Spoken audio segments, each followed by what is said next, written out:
Hey guys, you're now listening to the Coaches Network podcast, a podcast aimed at anyone who's passionate about athlete, talent, and personal development. My name's CoachYas, and I'm a UEFA A licensed football coach, coach developer, and content creator. I'll be sitting down with a range of guests to discuss their journeys, their life lessons, and how you can make an impact. Enjoy. Episode of the Coaches Network. I'm CoachYas, and today I'm joined by my co-host as usual, Ben. How's it going, Ben? Not bad. Ready for an insightful talk. Brilliant. And our very special guest today, we're going to be joined by ex-professional footballer for Man United, MK Dons, and Cambridge United, just to name a few, Luke Chadwick. Morning, Luke. How are you, mate? Morning, guys. I'm good, thank you. Hope you are too. Perfect. Luke, we're not going to waste any time. We'll get straight into it. So talk to us. Obviously you started off as a player, eventually went into coaching. Where did that whole journey start for you? To be honest with you, I would never had any inclination to be a coach as a player. I was just sort of floating through my career as a lot of players do, in terms of I didn't really have a plan of what I was going to do afterwards.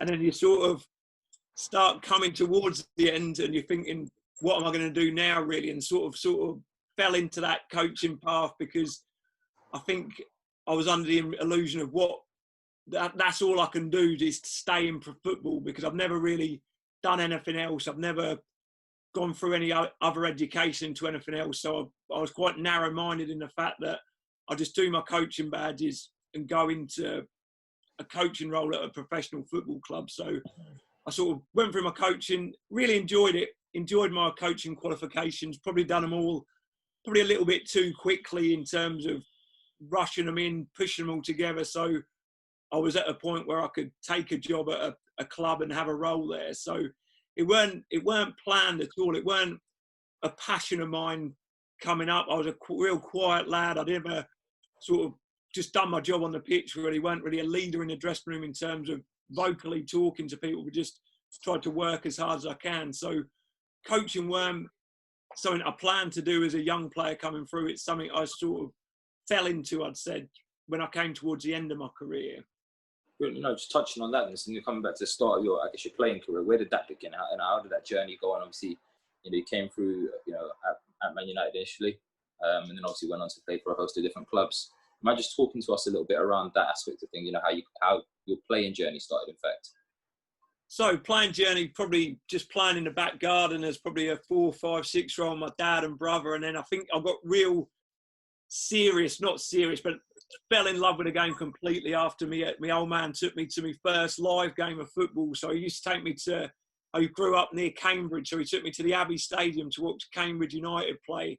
And the second I saw the players come out, the atmosphere, being so close to the players, I just fell in love with it. I thought, this is what I want to do. I couldn't believe how it made me feel, how nervous I felt and excited just going into the stadium and feeling that atmosphere. So after that, I used to maybe fantasize about being one of the players on the pitch, out in the garden playing by myself, then starting organised football at under-9s back when I started playing that, and that was straight into 11-a-side on a full-size pitch. So because I was really fast for my age, I used to play as a striker, and the other kids used to whack the ball over the top. I used to chase after it and then just tap it in the goal. So I used to get loads of joy loads of success as a young player, which probably gave me the confidence that I was better than everyone else, and to sort of keep practicing and keep progressing, really. Where I grew up was a little village at the south of Cambridgeshire, where it's not exactly a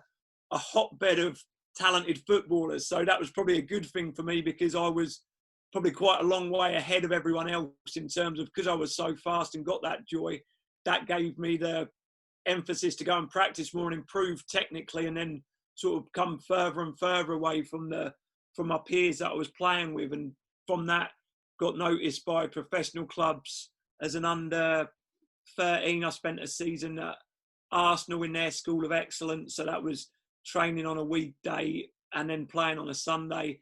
And then I started playing schools football for Cambridge schools, where the best players from all the local schools would come together and play on a Saturday morning in quite a competitive league with teams from all over the area.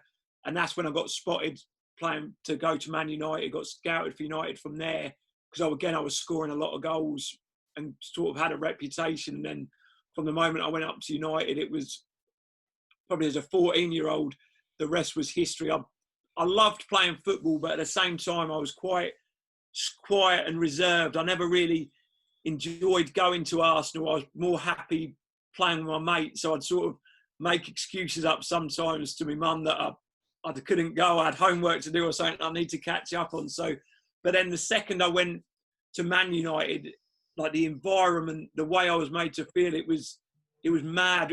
I just loved it. I couldn't, from the moment they asked me to sign, I just couldn't wait for the school holidays where I'd spend all my time up there because of the culture and environment that was built there. So from there, left school at 16, moved up to United in Diggs to become a scholar.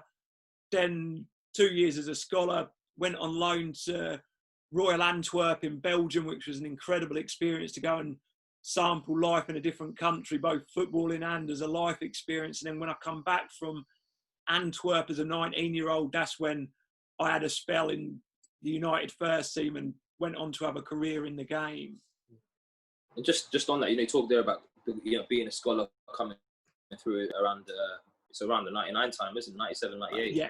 So you were there during the whole treble winning season and whatnot. That must have been euphoric for everyone around the environment. Yeah, it was an amazing season. Obviously, I wasn't anywhere near around the first team, but we went to the cup final. I remember going to the cup final we had all our Man United suits on with all the scholars, and obviously bowling around Wembley like we thought we owned it, like it is back then. And then we went out to the new camp and watched that. It was like amazing to be around the club that season and what was achieved. Something that I think is going to be really hard to ever achieve again. But it was a wonderful place to be around, and I think all that success come from the environment that the manager built throughout the whole football club from top to bottom, really. Brilliant. And just on that, you talk there about the environment. What was it really about the environment at United that really set it apart from anywhere else that you'd maybe seen before, and I guess gave you that extra motivation, kind of, this is definitely what I want to do, sort of thing? Yeah, it all came from the manager, really. He was, the way he treated people, the way he built relationships with people, the way he treated the dinner ladies to the kit man to the first team was all the same. Everyone was pulling in the same direction. The first time I went up to United on trial as a 14-year-old boy, I had a week up there and then played a game at the end of the week against Nottingham Forest at Littleton Road, and the manager was there watching because he'd taken interest in everything going on at the club. By the time I'd got the train home and got back to Cambridge, Sir Alex had been on the phone to my mum to ask if I'd signed for the club as a schoolboy, and to have that, immediately you feel like you owe the man something, like you want to run a little bit harder than you think you can. And that was the same with everyone, because he'd treat everyone with so much respect, make them feel so important, make them feel like they were doing their little job for the club, that you'd want to do a little bit more for them. At the same time, people speak about the hairdryer treatment, and if he shouted at your hair, how scared you'd been. And like, don't get me wrong, it's scary if the man shouted at you, but worse than that, it was the feeling of letting the great man down. That was the worst feeling. All you'd want to do as a Man United player or a Man United member of staff, was to do something that the manager thought would like to get praise from the manager. And the worst thing in the world was to have him tell you off, because that feeling of letting him down was the worst feeling in the world, and the feeling of him saying you'd done well was the best feeling in the world. So it all came from Sir Alex, that culture and environment that he brought there. At the same time, it's like everyone was always pleased to see you, whatever. Like whenever you went up there as a 15-year-old, an 18-year-old, whenever you went into club, it was like everyone was delighted to see you. Everyone was delighted to be there. Everyone was enjoying their work. That was the culture of the place, and what the success of the club was built around. And just on that, just harkening back a bit, you said that you were like 18, 19 when you went to Antwerp. And I know naturally people kind of look from the outside in football and think, oh yeah, players need to go on loan and get their experience and all this, but you moved to a whole nother country. How was that experience for you as a person and as a player? Like, how did that help your development? Yeah, so I finished my second year scholar, and I'd had a really good scholarship, and there was talk around the club that I'd be involved with the first team when I went back in that summer. And I went back in and I weren't in great shape. I thought I was 18 years old. I'm living the life of professional footballer. They're talking about me being the first team. I didn't do enough over that pre-season to go back fit enough to compete. I went back in not a great place physically, and it was soon apparent that I weren't ready to be in the first team squad. So I was delighted to be told that I was going out to Antwerp. A couple of my friends from the youth team were already out there.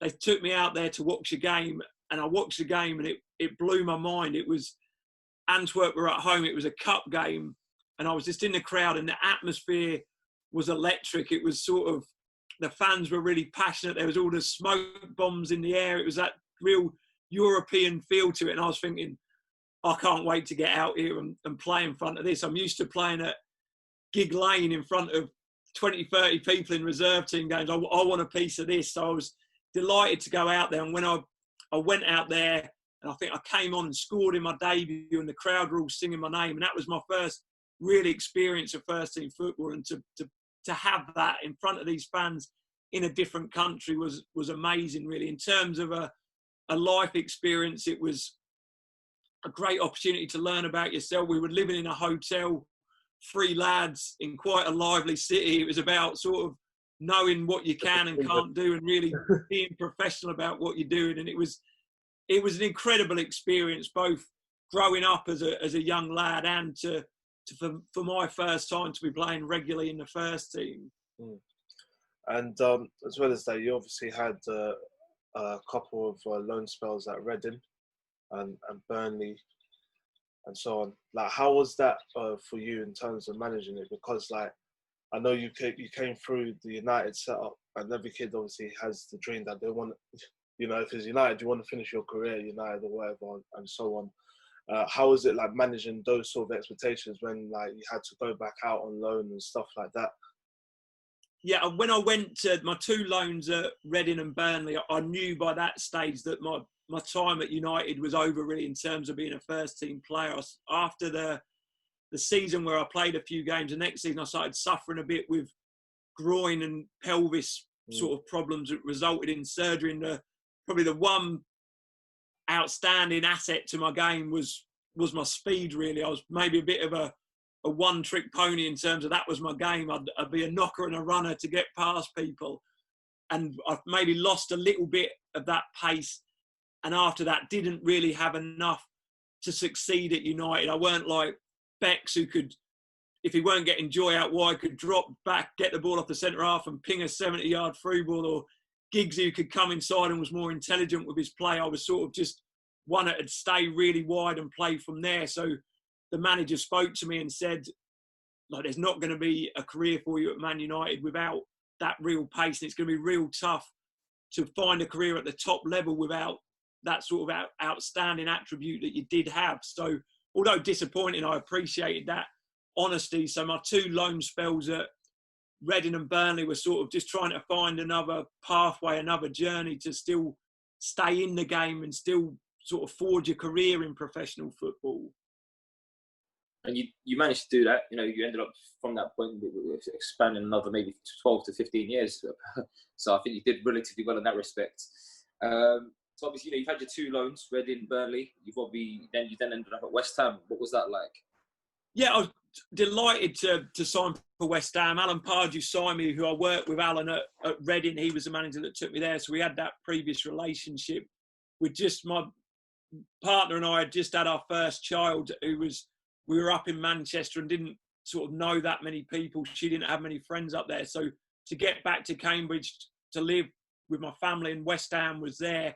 And at the same time, a huge football club, fantastic club to be at. I think in terms of me personally, since leaving United, going to Reading, Burnley, I think for the next probably 3, 4, maybe even 5 years, I was trying to sort of change the way I played. I had to find another way, and probably weren't at my best as a player. I still was trying to do the things maybe too often that were getting me real joy when I came through, in terms of just running at players and maybe not beating them as easily or as well as I could. So I've done okay at West Ham, but at the same time, it's a real transformational period of sort of changing that from being wide to being a bit more clever and coming inside, finding pockets to play on the half turn, to add different bits to my game to be an effective footballers. But thoroughly enjoyed my time at West Ham, and was great to be part of that squad that got back into the Premier League, because it was a real tough season where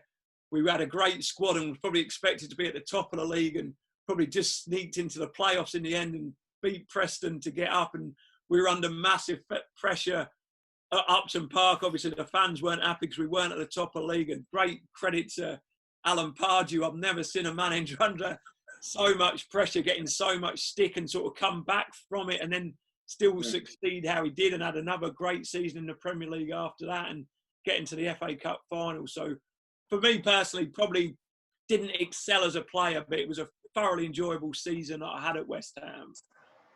Definitely. And you obviously went on to play for other clubs such as Norwich, Stoke, MK Dons, and Cambridge, obviously your hometown club eventually. What would you say, if you now think back to the, I guess the start of your playing journey in that respect, that was maybe integral for you in terms of you becoming a pro in the first place? I think for me, I probably owe everything to Manchester United in terms of becoming someone who could have a career in professional football.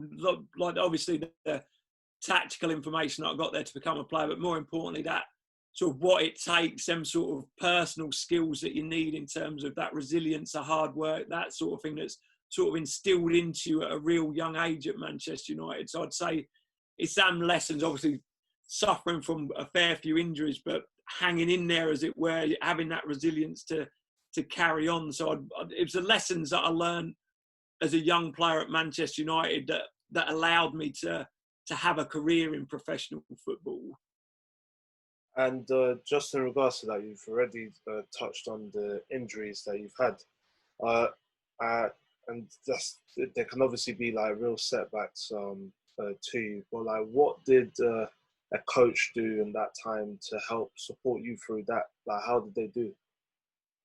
Yeah, I think sort of it's maybe not so much now, like coming through as a young player. I think when you're injured, it can be seen as a crime sometimes. You're not the most popular person in the dressing room when you're injured in terms of the staff, which is not fair at all, really, because every player wants to be fit. I think there's coaches that do it better than others, that sort of support you and sort of understand what's happening. I think we can be too quick as coaches to forget what it was like as to be a player. I think at times where I'm sure a lot of the coaches that had the hump with me when I weren't playing had the same problems themselves. And I think it's about learning about what it's like mentally, because it's a horrible place to be injured.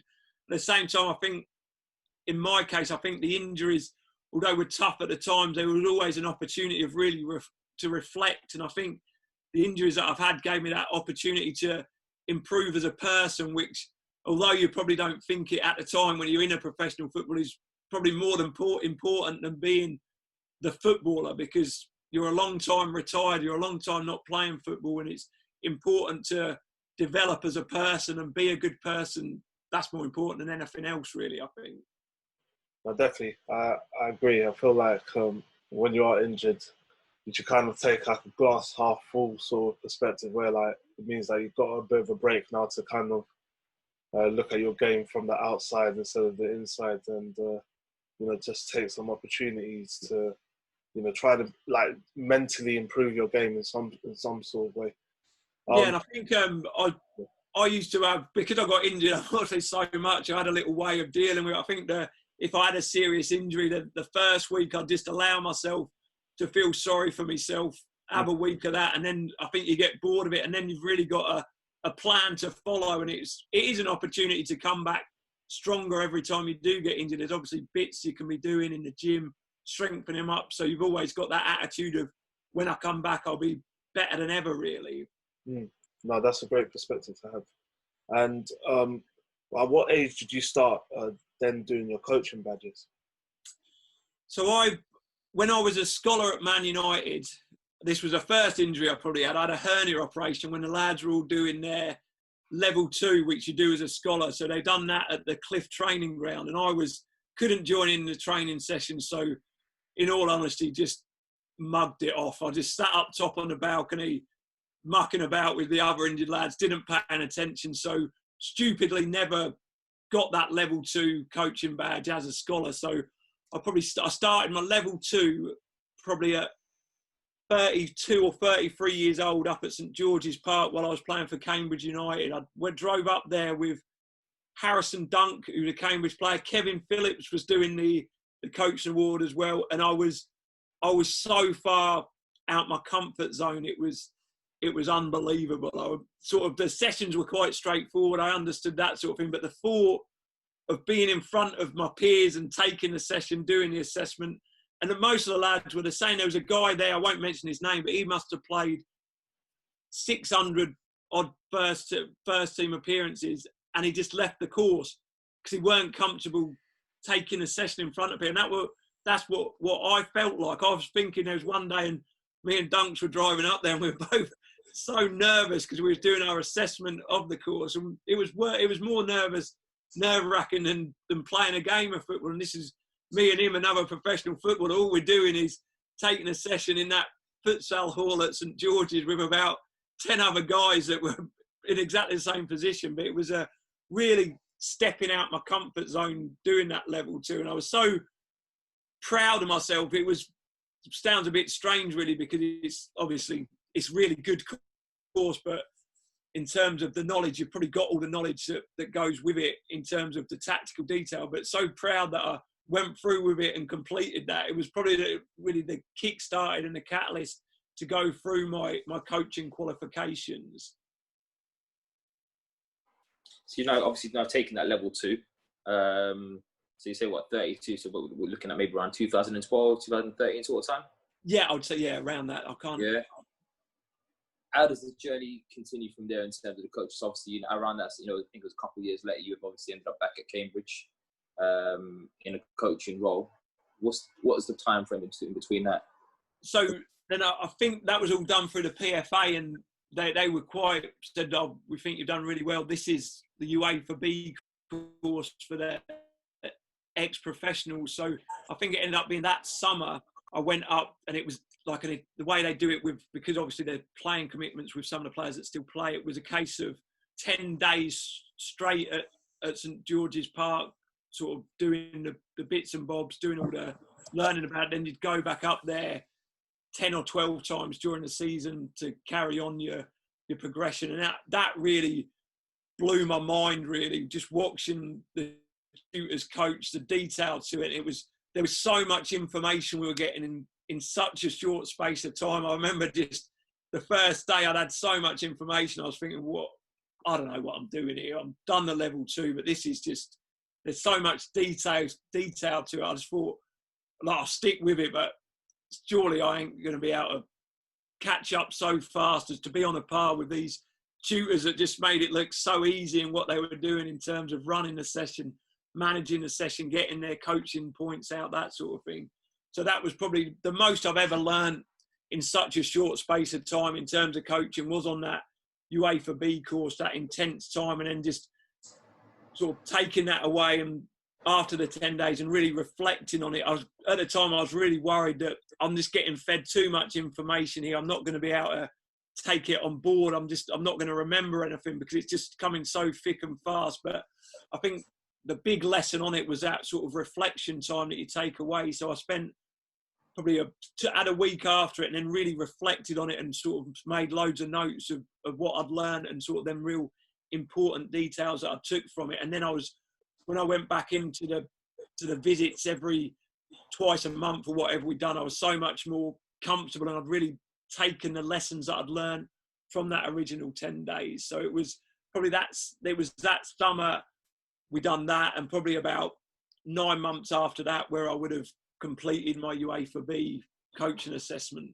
And again, that feeling of joy, we done it up at the big sports hall at St George's Park, the big 4G or whatever it is. And I remember we were taking Peterborough scholars came up, and I took them, and my session to do for the assessment was defending crosses. And I thought, oh no, what do I know about defending crosses? It's the worst one possible. But it was, the kids were great and made it real easy for me. It was like a 35 minute assessment. It went really well. And then to get told that, it reminded me of when I finally passed my driving test, that feeling of sheer relief and happiness. And again, probably as proud as anything I've ever done as a player, because I was quite comfortable that I was quite good at football and I could be effective on a pitch. But as a coach, I was just really stepping into the unknown. So I was really proud of myself to have achieved the UEFA B. Fantastic. So you talk about that UEFA B journey, obviously having that bit of a relief, obviously knowing that you've finally passed UEFA B. So we're now maybe 2014, 15 sort of thing. Yeah, it'd be around. Yeah, like 2014. Was it before or after you were playing for Cambridge? So that was after. I came to the end of that summer. I didn't get another contract. Right. Is when I done the 10 days. All right. And look, obviously, you're in the latter stage of your career then at Cambridge, not being offered another contract. But that's not where the career ended in terms of playing. You actually ended up moving on to one more club, didn't you? Yeah. So one of my old mates was a manager. A couple of my old mates at Soamtown Rangers. So I went and played for them. And to be fair, I absolutely loved it. It weren't as serious, obviously, professional football. It was a great bunch of lads. Like the banter in the dressing room was really good. I don't know if I should say this, but got a little brown envelope after the game, and it was the first time I'd have a bit of cash in my pocket. My missus wouldn't know I was getting paid. I'd just say I was doing it to help out my mate Robbie. So I just sort of have a bit. First time in years I've had a bit of money that she didn't know about, so I'd keep it to myself. Let's just make sure she's not watching this then, yeah? No. So obviously you spent that year with Soamtown Rangers. Eventually called it time in your career. Hung up those boots, so to speak. And you've now then taken a step into coaching, I guess officially now.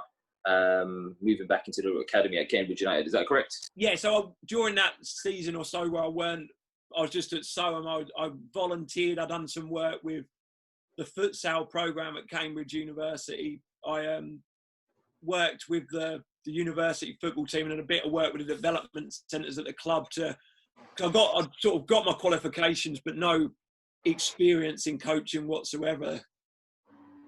Did you manage to get onto UEFA A license by this point, or how did that happen?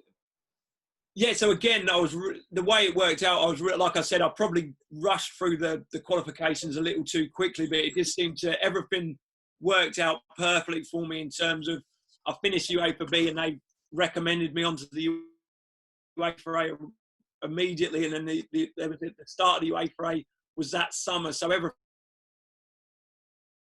clicking into place really in terms of I was getting these coaching qualifications. I'd managed to do my youth award and complete the assessment of that by the work I was doing with the young kids at Cambridge United that done the futsal program. So I was just ticking off the coaching awards, maybe, like I say, doing them a little bit quickly, not taking time to really reflect and take all the lessons in. But when the opportunity came up and I was so keen to get in my foot in the door and get a job that I thought I'd be silly not to take up the opportunities that were arising, really. Mm.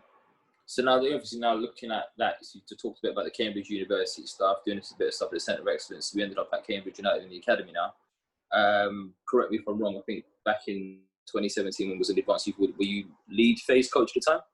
Yeah, so I interviewed. The job came up. Cambridge were going to offer me some sort of job. I think it would have been sort of in one of their college programs, and with the sort of the one that sits underneath the academy. Then the job came up as the foundation phase lead coach, and again things just worked in my favour. I had no experience, but I'd obviously had quite a good reputation at the club as a decent player, but quite a good guy sort of thing. And I'd got my UEFA B. I was enrolled in my UEFA A.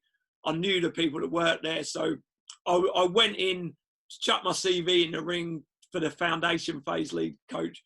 To be honest, I didn't think I'd have any chance whatsoever of getting it. I just thought they'll get someone with more experience that's done that. So I went in, got interviewed, spoke to the academy manager and sort of got the job, which I was absolutely, I couldn't believe, and I was delighted. Particularly like the feedback I got was that as soon as I threw my CV in, I was going to be like the favourite to get the job because of that, which I found quite surprising in terms of there's probably a lot more experienced youth coaches are. But I think what Cambridge had a great staff, but maybe not. I think it is important that some members of staff have a background in playing the game at quite a high level. So I think that sort of swung it for me, because I didn't probably have that at the club at the time. And just touching on it, because it's interesting that you make that point, because I feel like there is a lot of roles out there, especially within the academy football, where they are offered out to ex-pros, and ex-pros are sometimes prioritised. Now, something that you just touched on there about, something you touched on there about not really expecting anything and just throwing your hat, throwing your hat in the race, so to speak. But a lot of that comes down to self-confidence, and I think it'd be interesting to just get your views and if you just talk to how important that is, because I feel like a lot of coaches, I mean, I've certainly got a similar approach to you in the sense, if there's an opportunity, just apply. Nothing's going to change it, really. I mean, if you don't get the opportunity, the situation's still the same, really, isn't it? And if you get the opportunity, then you're in a positive trajectory in that respect. I feel like a lot of coaches will almost self-talk them out of maybe, or just people in general self-talk themselves out of maybe going for certain opportunities because maybe they're not too confident, or they're not, they don't feel like they're ready, or they feel like there's other people that are gonna beat them to it or whatnot. Would you mind just talking to that a little bit in terms of how important it is to maybe adopt that sort of mindset sometimes and just go for it? Yeah, I think there's a problem in the world in general, really, of a fear of rejection, where people are scared to get turned down. I've suffered from it before, where I wouldn't do something in case I couldn't do it. And I think once you open yourself up to rejection and you treat it in a different way, it can open up so many more doors and avenues in your life, really, to just do it. I mean, like, I think a big thing on the coaching awards is I was quite shocked at the feedback that I'd get sometimes, in terms of it was quite tough for me.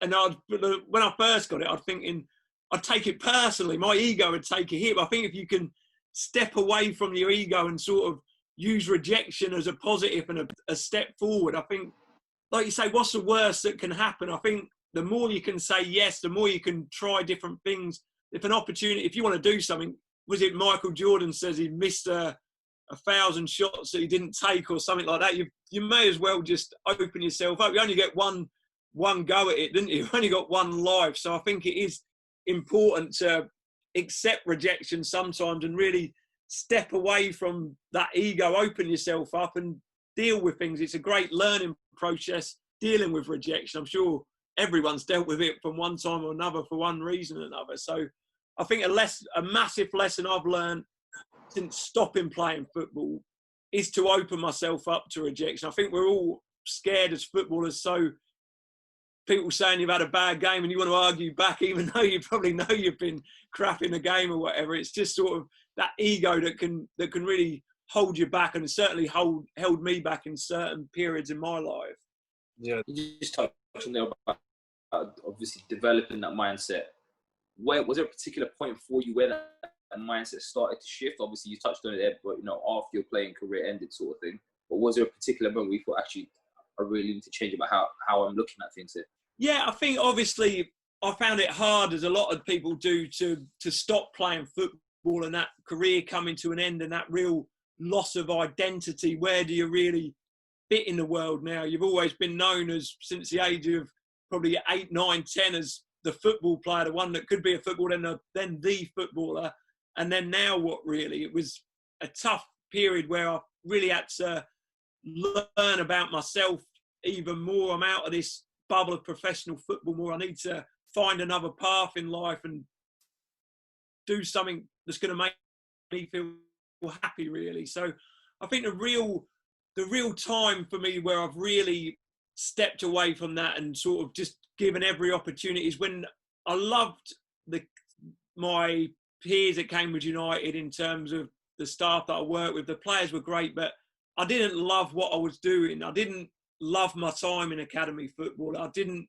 wake up thinking I really enjoy my life. I was sort of just done it because I was so happy to have got a job. I didn't think I could do anything else because I was a footballer. Now I'm a football coach, and that's just me. But I just had to admit to myself, really, that academy football weren't right for me. Some people will absolutely love it, and rightly so. It is some great things going on there. But I think for me, it wasn't right. And I think since stepping away from professional football, it's really given me the confidence to understand that I can do other things. There is so many opportunities there if I open myself up to them and try different things and find something.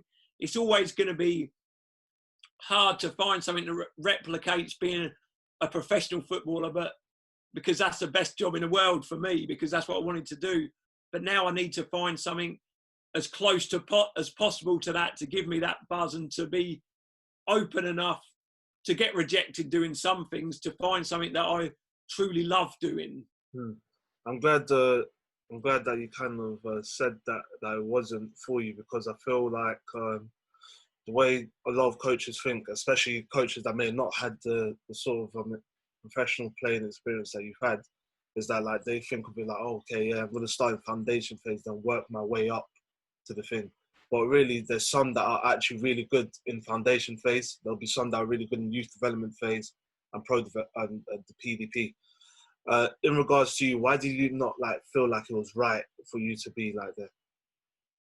I didn't know what benefit I was giving, really, in terms of in academy football. I think there's too many kids in it, and it's not their fault, but they're in it for that, to get into is purely in it to become a professional footballer, and they forget about the journey, the fantastic journey that they're on. The chances are, it's so hard, isn't it, to become a professional footballer. And if it is all about the journey, then it's such a dedication for them to do it 3 times a week, play on a Sunday, etc., to not do that. There weren't enough smiles for me. I didn't think enough people were loving what they were doing. They were loving playing football, and that might have been down to my coaching why they weren't smiling, because my sessions weren't good enough or weren't enjoyable enough.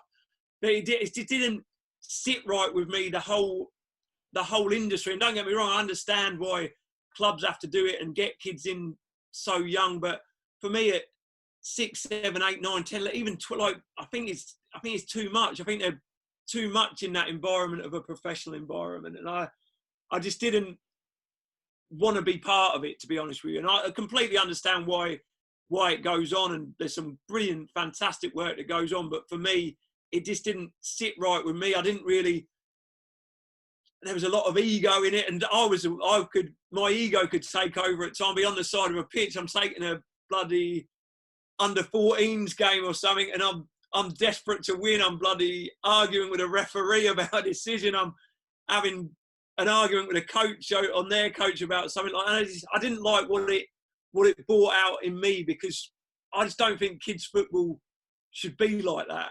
I think it should be, they're loving what they're doing, having fun. They don't want me shouting at the referee, and that the next thing I'm having a go at them because they're shouting at the referee, but that's what I'm doing at the side of the pitch. So I didn't really like that side that it brought out in me, because maybe I'd not spent enough time in academy football, and I'm treating it like the professional game that I've come out, as it were. So it weren't for me at the end of the day. That's fair, and I'm glad that like you kind of have that self-awareness there to recognise that. As well as that, like when you did start the coaching, I know that granted it was in academy football. What sort of differences did you see? And what did you feel like your playing experience helped you with when you did like fully start to coach her? I think like my playing experience helped within the academy stuff, but that sort of maybe more the softer skills where I could offer advice to people of maybe experiences that I'd gone through to get through and come out the other end.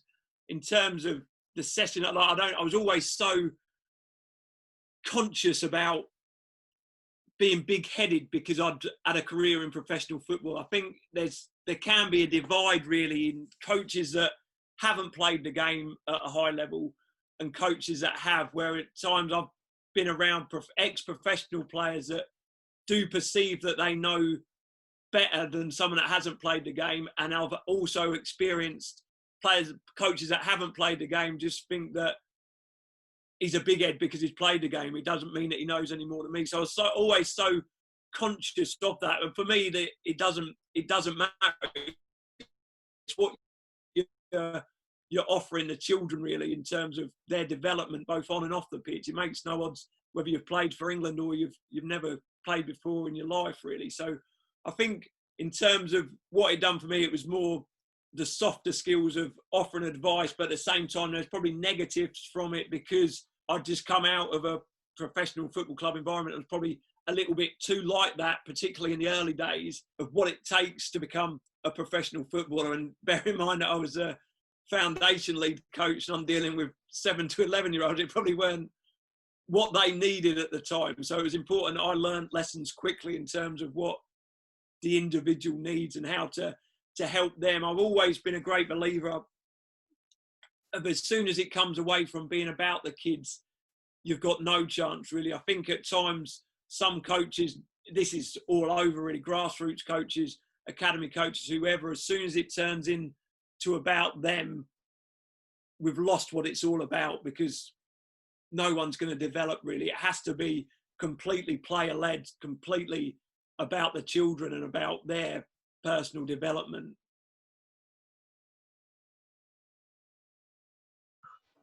Just Go on. go on. No, you're gone. Oh, okay. Yeah, and just in regards to that, what happened next then for you after the lead foundation phase? Shouting at the referees.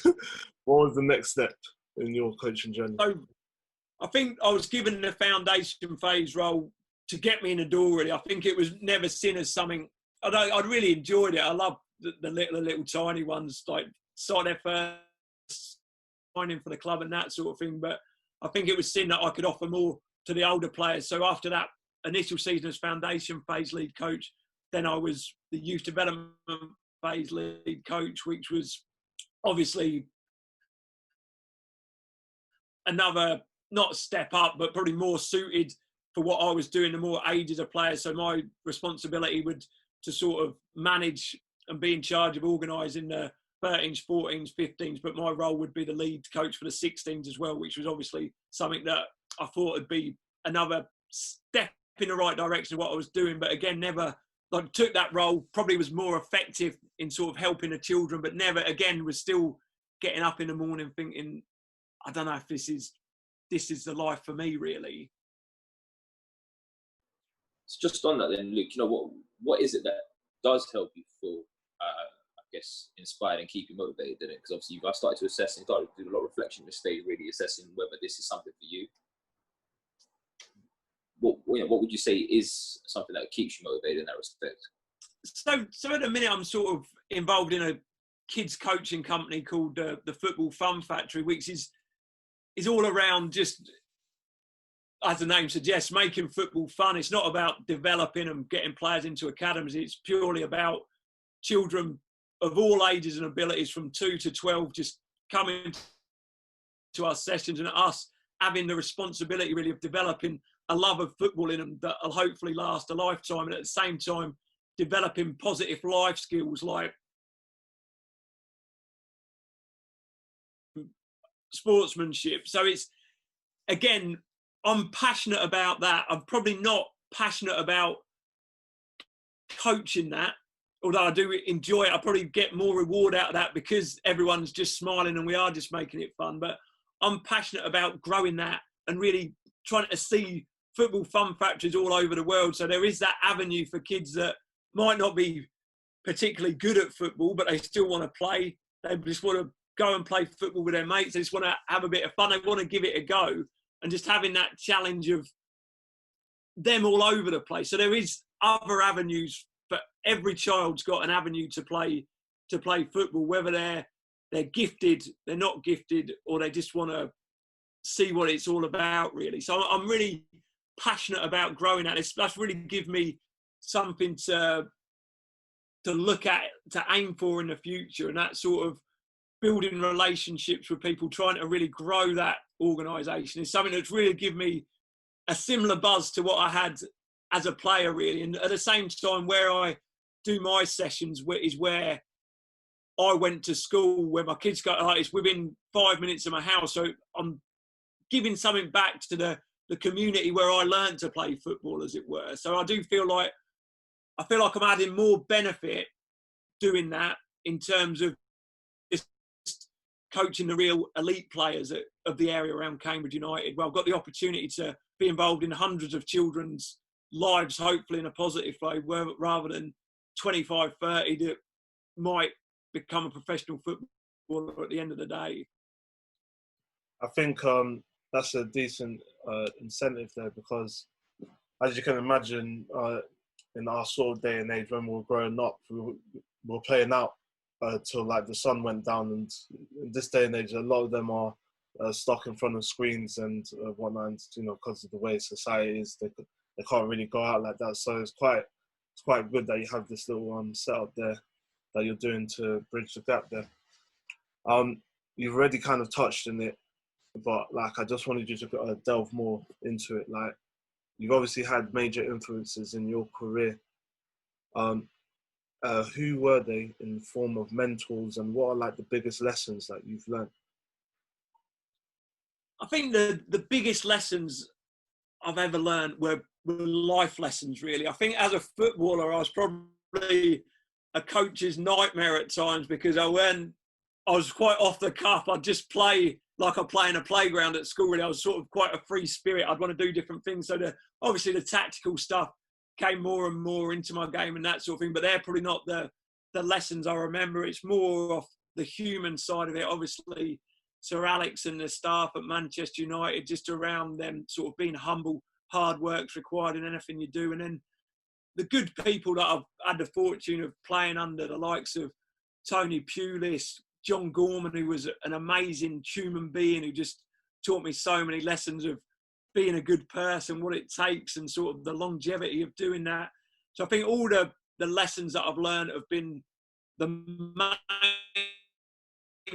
lessons have been life lessons that I've had throughout my career in the game, and been lucky enough to have been around wonderful people to learn these lessons. What would you say has been one of your biggest challenges of your coaching journey so far? Then obviously, you know, long career as a player, still, you know, relatively new in the coaching world, maybe for, you know, a few years in. What would you say has been the biggest challenge you've had so far? Obviously, you touched on there a little bit about academy football not being right for you and whatnot, but is there anything particular aside from those things there that you felt, actually, God, I'm still getting to grips with this? Yeah, I think it's something you've overcome. Like, as a full-time member of staff, my biggest challenge in terms of academy football was being fresh for the sessions, because there seemed to be so much sort of time when you're in an office. I didn't have a Scooby-Doo what I was doing when I first started. I'm sort of just sat in the office, everyone else is working away, and I'm not 100% sure what my role is. So it was a steep learning curve, but it was a real challenge to be fresh at the session. I'm not used to the real world, as it were. I'm used to be sat at home at 1:30 after training, watching Jeremy Kyle or whatever on the TV. Now I'm working 12, 14-hour days. So that it was a real challenge to learn how to deal with that and be sort of fresh for the sessions. I think I've always been quite good, since obviously going through my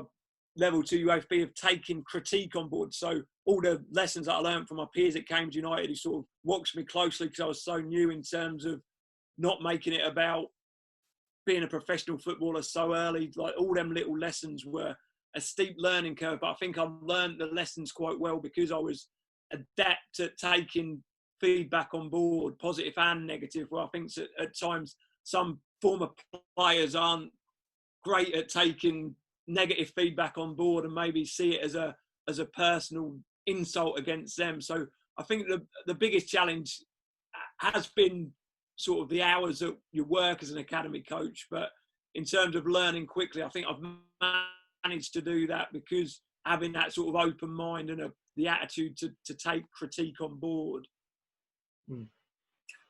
And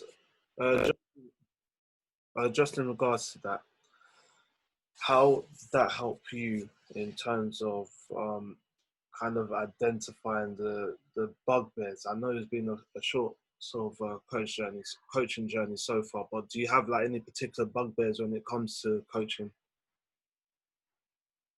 No, but the biggest one is just when it looks like it's about the coach and not about the player. I'm as guilty as anyone, but I just can't stand the ego of it in terms of you can understand it when you're watching on the Premier League and Mourinho strutting his stuff and whatever. That's sort of part of the game. But I just don't understand it in academy football. But at the same time, I was sucked into it as well. So I'm not having a go at anyone. But I think that it has to be all children, like player-led. It has to be just about the development of the players, like I alluded to earlier, because then I think it does just professionalise it too early. And it's don't get me wrong, it is hard to do when you're used to being on a pitch and moaning at the ref. You think you can do it at the sideline, but it ain't right, because like the 99 of these kids ain't going to make it, but we need to make sure that they leave the club at the very least a better human being and a more grounded, more humble, more hard-working child than when they came into the system. And okay, so you continue to be like constantly doing this different projects. So now you're on the Football Fun project. You're on Cambridge. You obviously had your long playing career. What continually keeps you inspired to be your best? What continues to motivate you to do this? I think I'm motivated by improving, not probably more in terms of improving as a person, always every day trying to be a better person. What can I do? What can I add another string to my bow to become a better person? And just looking to, like I said, I've really struggled when I stopped playing football, but I feel like since stepping away from the professional game, it's given me a sort of a new lease of life, really. So just trying new things, every day a new challenge, and a real positive attitude, touch wood, that I've got at the moment. And I'm just happy to carry on doing that. Just general self-improvement all the time, really. Obviously, I have days when I'm a moody old bugger and I've got the ump about something, but in general, I like to feel I'm quite a happy, bubbly person. So every day I can do that is worthwhile, really. Brilliant. Now, as we start to wind down now, I just wanted to kind of take you back to the start of your playing journey initially, and obviously then your back to 2012-13 when did you level 2 again. If you could go back and speak to Luke Chadwick of initially as a player and then obviously starting his coaching journey back then, what messages would you want to give him? To be honest, I'd just say I'd lived the same life. I think the advice what I could have done, particularly as a young boy at United coming through, was work harder with the strength stuff, the gym stuff, to maybe make myself so I weren't as prone to the injuries that I had early on at United. But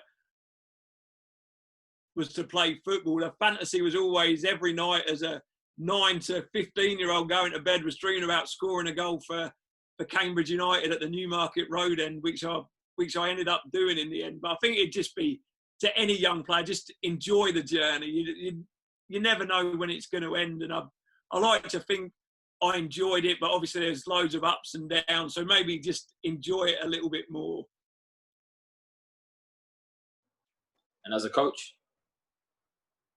As a coach, I think the advice I would have given was maybe slow down a little bit, sort of maybe reflect on the lessons that you learn from these coaching awards and take a bit more time out. I think I maybe rushed through them a little bit, but I think just the advice I give to any coach, to me as a coach, just with young players, it's all about them. Make sure that their journey is an enjoyable one wherever they may end up. And obviously you've done a bit now in the coaching, and slowly starting to kind of identify like where you feel you can add to it.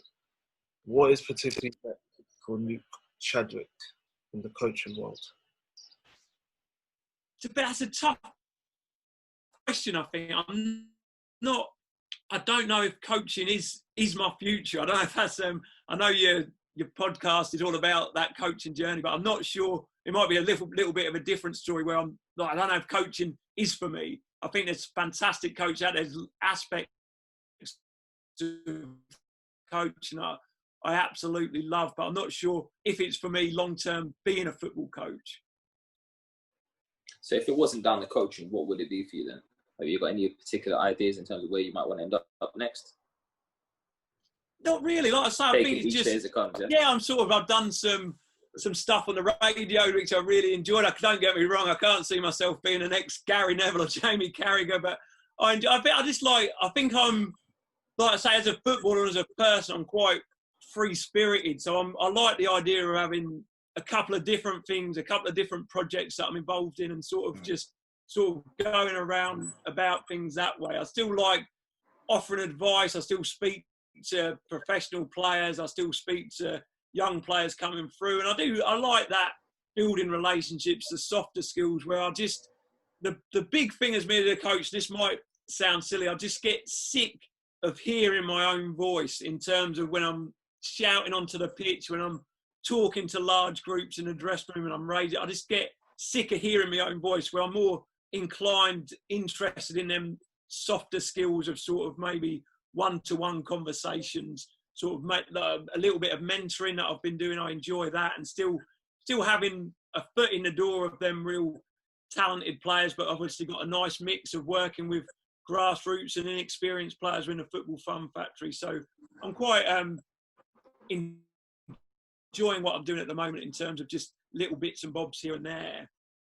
Fantastic. And if we were to kind of give you 60 seconds now to really package away, I think in your case maybe 2 golden nuggets, one for a potential player growing up that maybe watching this, or even as a coach watching this now, what would those golden nuggets be? I think the one golden nugget is probably quite obvious, really. I think to be successful in something, you've got to love what you're doing. I mean, I had a conversation with one of my kids the other night, and he was saying, well, what can I do to make loads of money? I said, whatever you do, whether you make loads of money or not, the people that do make loads of money are doing stuff that they love doing, because that's why they're good at it. You're good at something because you love doing it. You might not be brilliant at it to start with, but if you love doing it, you carry on doing it. And obviously, the more you do something, the better you get. So I think the key to life and happiness is really finding something that you love and doing it, really, whether that is in relationships, in work, in whatever you're doing, in a hobby. But I think that is a way of being happy, by doing things that you love doing. Brilliant. Well, look, we're going to finish on a quick fire round for us, Luke. So a couple quick questions for you. Best player you played alongside?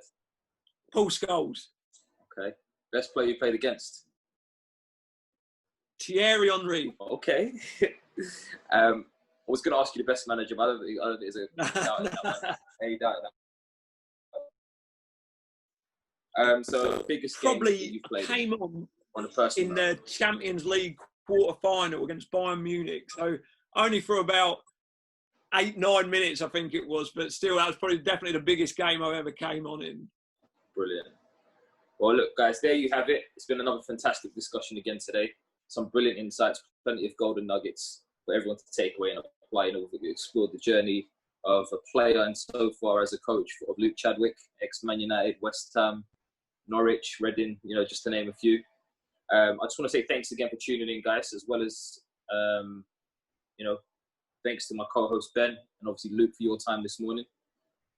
And on that note, I'm not sure if you've got any social media handles, if anyone wants to get in touch just with you. Football Fun Factory, it's all over sort of Facebook, Twitter, Instagram. I'm not 100% sure how they all work, but I think footballfunfactory.co.uk is the website.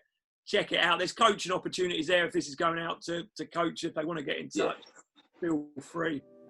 Well, there you have it, guys. Another episode of the Coaches Network podcast, where our aim is to bring the world of athlete, talent, and personal development together to just one platform. And you can help us with that mission right now by sharing this episode or any of your favorite episodes with everyone that you can think of. You can tag us in those mentions as well on Instagram at the Coaches Network or on Twitter at the Coaches Net. We look forward to hearing from you. Let us know what you thought about today's episode. And until next time, guys, take care.